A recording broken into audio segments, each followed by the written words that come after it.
Il y a une habitude que j'ai pris en ce moment et je me suis rendu compte à quel point c'était toxique pour, mon bien-être.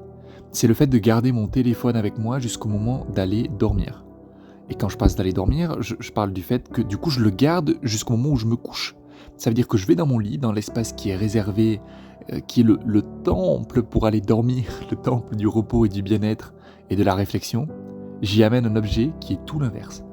Et dessus, je vais faire les pires choses du monde, à savoir consommer des formats courts, à savoir regarder des gens qui font plein de choses, qui te racontent leur blog, qui te racontent leur voyage à l'autre bout du monde, machin, tout ça. Le problème, c'est que le cerveau, je pense qu'il fait des connexions avec tout ça. Juste avant d'aller dormir, ça veut dire que tu finis ta journée avec une énergie qui n'est même pas la tienne, et tu vas réfléchir sur plein de choses comme si ça t'était vraiment arrivé, alors que le cas, c'est que ça n'était pas vraiment arrivé. Donc ton cerveau, il va devoir faire le lien et la cohérence entre tout ce que tu as vécu dans la journée, en y inclusant les choses que tu as consommées juste avant d'aller dormir, parce que lui, il fait pas la distinction entre des choses que tu as vraiment vécues et des choses que tu as consommées virtuellement. Et c'est là qu'il est tout le piège, et c'est pour ça que ça marche si bien. C'est qu'en réalité, le cerveau, il est là pour créer des circuits de récompense, pour t'aider à avancer dans la vie. Et donc, si tes circuits de récompense, ils sont basés sur des choses qui sont factices, le problème, c'est que ton cerveau, il va mouliner. Et au plus tu vas lui balancer des infos que tu vas consommer en un sirotage, là, hop, en 10 secondes, tu as avalé toutes les infos d'un short ou d'un réel ou d'une connerie du genre, au plus tu vas surcharger ton cerveau. Et au moins tu vas être connecté à toi-même. Et le problème, c'est que du coup, tu brouilles tous les signaux en faisant ça. Et je crois que le pire, ça reste encore le fait de le faire au réveil. Bam, dès que tu te réveilles, tu allumes ton téléphone. Tu regardes des choses dessus. Même si c'est genre 10-15 minutes, en fait, c'est ces minutes-là que tu devrais être capable de prendre pour toi. Et moi, je me rends compte qu'en ce moment, je tombe dans le piège. Et c'est en tombant dans le piège que je me rends compte que ça n'est rien. Parce que si moi-même, je tombe dedans en étant averti dessus, je pense que tout le monde est averti dessus, mais que tout le monde est en mode, bon, ça va, c'est un petit peu comme ce moment où tu prends un deuxième dessert. Tu sais que c'est pas hyper bien, parce que t'en as pas besoin, t'as déjà eu ton premier dessert. Mais le fait d'en prendre un deuxième, d'un autre côté, bon, ça va pas te tuer. Mais en fait, c'est pas parce qu'il n'y a pas de conséquences immédiates qu'il n'y en a pas.